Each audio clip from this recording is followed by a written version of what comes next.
ગુજરાતમાં સરકારી અધિકારી બનવાનું સપનું જોતા ઉમેદવારો માટે મોટા સમાચાર. જીપીએસસી એટલે કે ગુજરાત જાહેર સેવા આયોગ દ્વારા વિવિધ ક્લાસ 1 અને ક્લાસ 2 પદો માટે ભરતીની તકો જાહેર કરવામાં આવે છે. જો તમે જીપીએસસીની તૈયારી કરી રહ્યા છો તો આ માહિતી બિલકુલ ન છોડતા.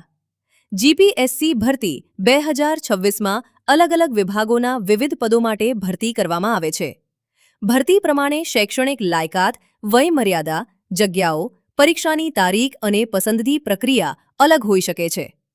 કેટલીક ભરતીમાં પ્રિલિમ્સ, મેન્સ અને ઇન્ટરવ્યૂ જેવા તબક્કાઓનો સમાવેશ થાય છે.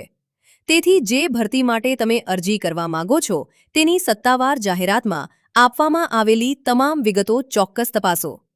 આ માહિતી જીપીએસસીની તૈયારી કરતા દરેક ઉમેદવાર સુધી જરૂર પહોંચાડો. આવી જ નવી સરકારી ભરતી, સરકારી યોજનાઓ, સ્કોલરશિપ અને નોકરીની અપડેટ્સ સૌથી પહેલા મેળવવા માટે હમણાં જ અમારા પેજને ફોલો કરો અને આ વિડિયો શેર કરો.